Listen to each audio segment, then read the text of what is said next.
Shalom Bapak Ibu, Saudara-saudariku yang terkasih dalam Yesus Kristus. Selamat berjumpa lagi dengan saya, Pastor Stefanus Chandra, dalam Insani, Inspirasi Sabda Allah hari ini, channel renungan yang sama kita cintai ini. Adapun tema renungan kita pada hari ini, 31 Januari 2022, adalah transformasi diri. Mari kita awali permenungan kita dengan sebuah doa singkat. Dalam nama Bapa dan Putra dan Roh Kudus. Ya Yesus yang baik, selamat pagi. Terima kasih untuk hari baru ini. Terima kasih untuk undangan suci-Mu guna mendengarkan firman-Mu. Kemuliaan bagi-Mu kini dan sepanjang masa. Amin. Bapak Ibu, saudara-saudariku yang terkasih dalam Yesus Kristus.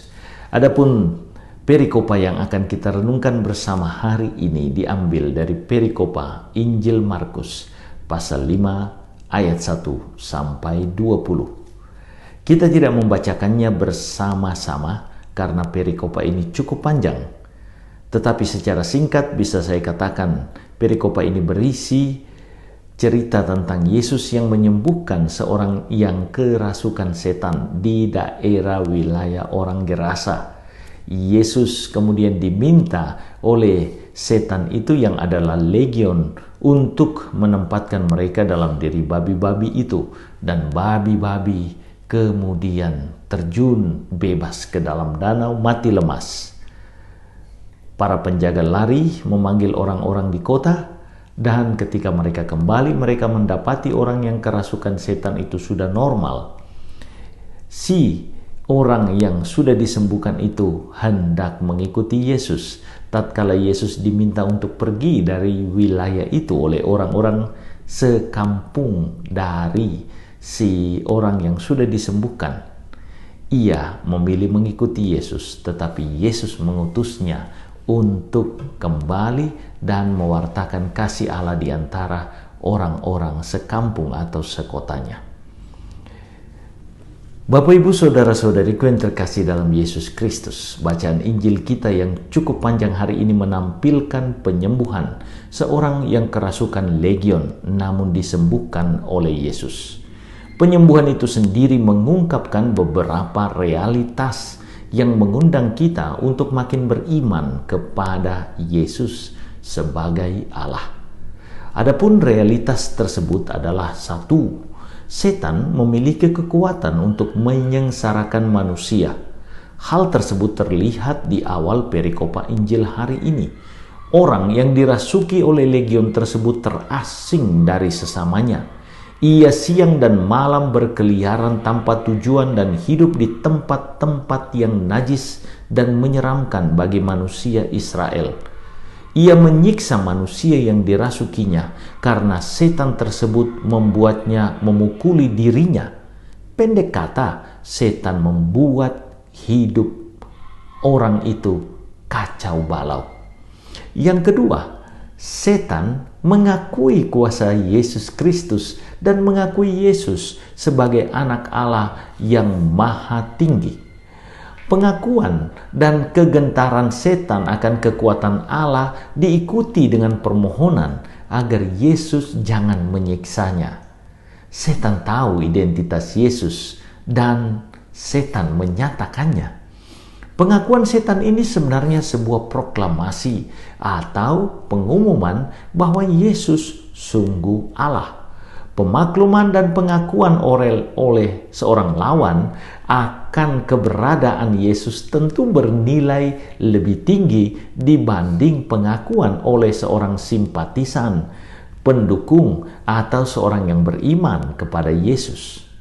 Yang ketiga, setan membawa kita untuk bersekutu dengan kenajisan yang berujung pada kejatuhan, kebinasaan, dan kematian. Permintaan dari si legion untuk diusir memasuki babi-babi dan akhirnya membawa semua babi terjun bebas ke danau dan mati lemas menunjukkan dua hal penting, yakni babi dipandang sebagai binatang yang najis dan setan meminta disatukan dengan kenajisan.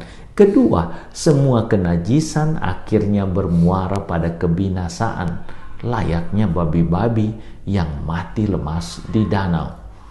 Keempat, penyembuhan orang yang kerasukan legion adalah sebuah tawaran untuk hidup baru dengan percaya dan mengikuti Yesus.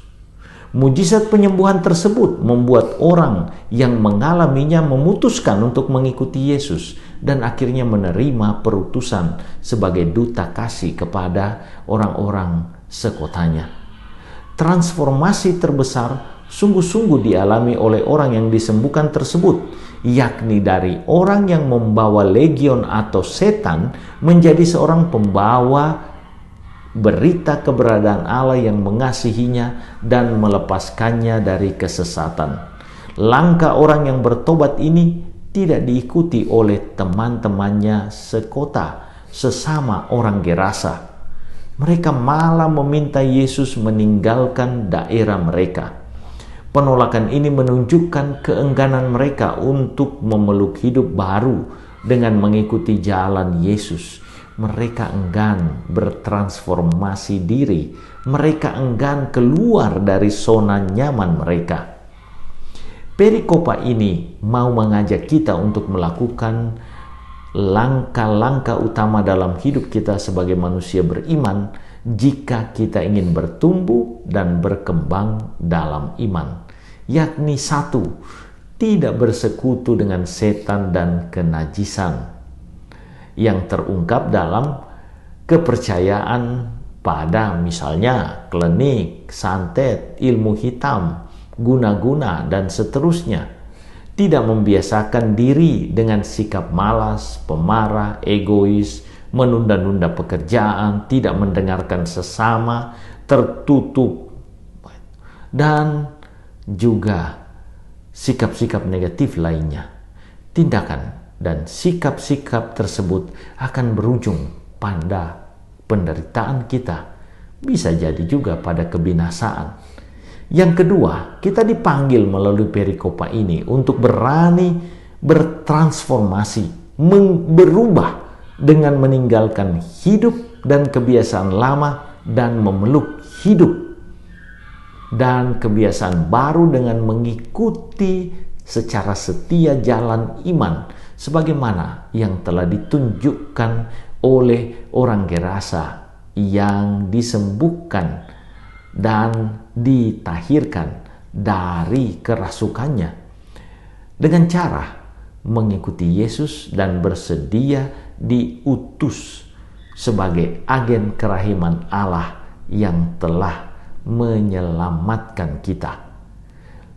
Orang yang diselamatkan oleh Yesus akhirnya dengan kekuatan penuh dalam kepasrahan kepada Yesus menyatakan bahwa ia terbebas dari pengaruh legion, terbebas dari pengaruh setan karena Allah mengasihinya. Semoga jalan ini yang kita lakukan. Tuhan Yesus memberkati. Ya Yesus yang baik, kami bersyukur kepadamu atas kasih cinta dan rahmat-Mu yang menyelamatkan kami. Layakkan kami untuk selalu memuji memuliakan Dikau yang hidup bersama Bapa dan Roh Kudus Allah memerintah kini dan sepanjang masa.